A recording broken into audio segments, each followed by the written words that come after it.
This should be Sataria's favorite fortune-telling spot. So should we ask the fortune teller about Sataria? No, I already have enough information on Sataria. The most important thing now is for you to pay attention to the vendor's talking style and key characteristics. Talking style and key characteristics? My poor lost lambs, have you become troubled over your fates? The divine voice of wisdom often echoes between mine ears. If thou be blessed today by the gods, I may be able to show you the way. Huh? Really? Nahida, you've been whispering things to her? Shh. My friend here has some doubts regarding his future. Can we get a fortune reading for him? Of course, of course. In that case...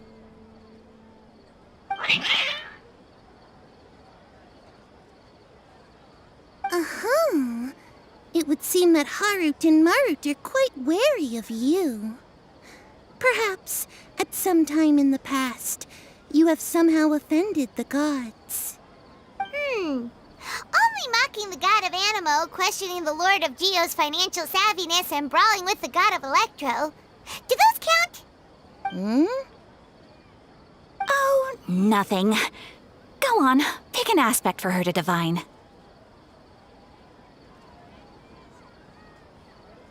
Love prospects? No problem at all.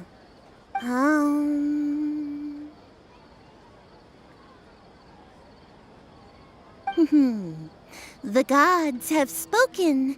The truth shall be revealed. One who is fated to cross your path will appear on... Huh? So many people will fall for you. How could that be? Harut, Marut, did you two spoil my divination? I've never read a fortune so absurd.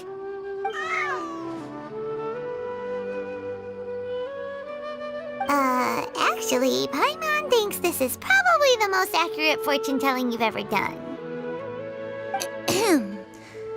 I admit that the orientation of today's celestial matrix is, suboptimal. As such, there will be no charge. Is that so? Well, that can't be helped. If you were to bring some food offerings for Harut and Marut on your next visit, perhaps they could help you reverse the wheels of fate.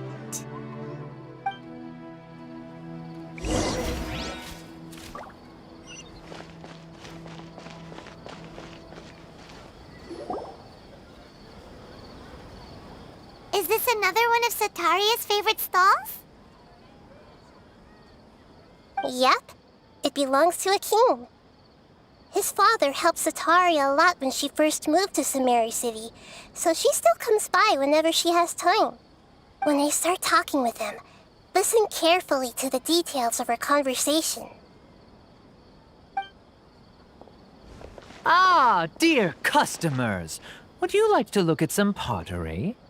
We caught wind of your great craftsmanship, so we specifically came to take a look. Oh, I recognize you. Aren't you Miss Catherine from the Adventurers Guild? Sounds like I'm in for some big business. Speaking of, where did you learn this trade?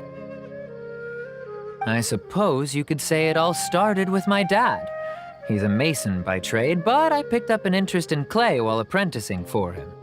After that, I began making pottery by myself in secret, and I simply changed trades when my works turned out well. Although it's a pity that I'm no longer making much use of the knowledge provided to me by the Akasha. That's nice. You're making a living doing something you love. So is your father still working as a mason? Oh no, not anymore. A few years back, he fell from a roof and broke his leg. Since he had already saved enough mora over all these years, he's just enjoying the retired life in Port Ormos nowadays. I see. We wish him peace and happiness in his retirement. I'll have someone in charge of logistics at the guild come by another day for some goods. We'll leave you to it. Take care now. No problem. Rest easy, all our goods are sure to meet your every need.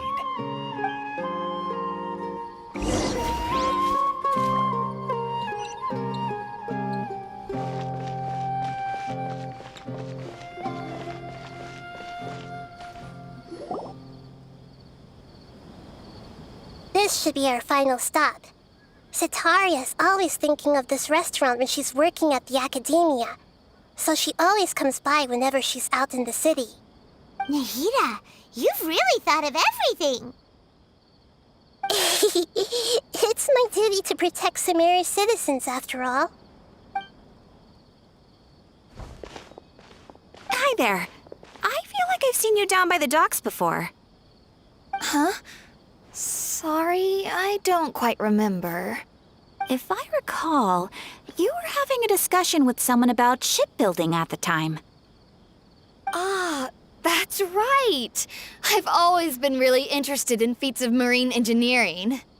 After all, I grew up in Liyue Harbor and spent my entire childhood staring at the ships going in and out of the port. I came to Sumeru to study, but failed to make it into the academia due to my lack of talent. But I'm still discussing all kinds of problems with different scholars, and I'm continuing to study and perform research from the restaurant's basement. I'm sure I'll get into the academia after their next round of exams. What an admirable spirit for learning. Amazing! Sure, but you'll find hardworking people wherever you go. So this restaurant has a basement as well? Huh. First I've heard of it. That's right. It's not usually open to patrons. Most of the time, employees use it for breaks or to hold private events. I see. Guess that makes sense. Well, good luck with your studies, Miss Chishan. Thank you so much. As long as I can make it into the academia as an official student, I'll be happy.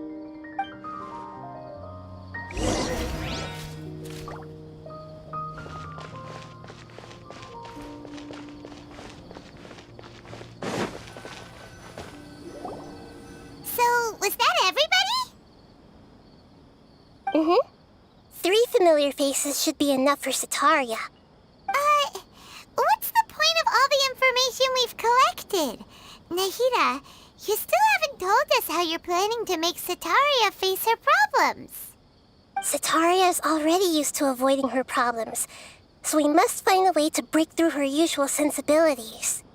I remember that you mentioned that the Eremites in Port Ormos are all making a fuss about the upcoming resurrection of the Scarlet King.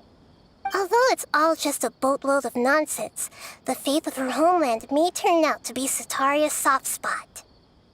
Oh, Paimon gets it now! You want to take advantage of the guilt Sitaria feels about her homeland.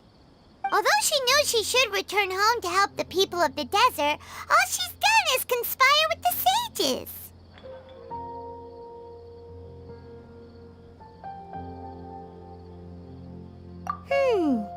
So, how do we set that up? Well, the Scarlet King is long gone, and Sitaria is also too smart to fall for any simple tricks. If we simply engaged her under the guise of the Scarlet King's believers, she would definitely be weary of us, and we may not get anywhere. But if we were to borrow some of her close acquaintances to talk with her, her reaction would probably be very different. So, you mean you're going to possess those people we just talked to? Yep. Possess them through the Akasha. Imply that they've already converted to the faith of the Scarlet King, and then convey our made-up will of the Scarlet King. As long as everything goes smoothly, we'll get through to Sitaria for sure. She'll never guess that we had anything to do with it.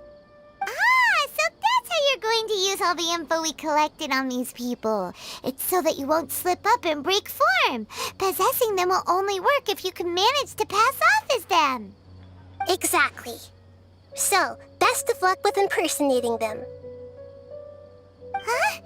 Best of luck? But we don't know how to possess anyone. That's no problem at all. I'll just share all their senses with you once I've possessed them.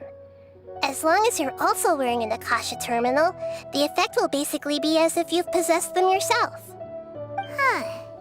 That is pretty convenient. But why does he have to do this? Can't you do it yourself? Although I've been observing humans for a while, I've never been good at imitating them.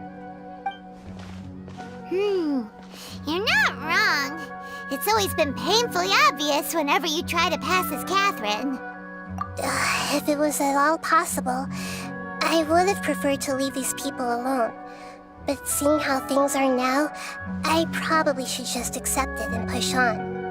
Yeah, don't beat yourself up over it. We're only doing this to help everyone, and we'll only be borrowing them for a little while anyway. Alright, then let's give it a go tomorrow afternoon.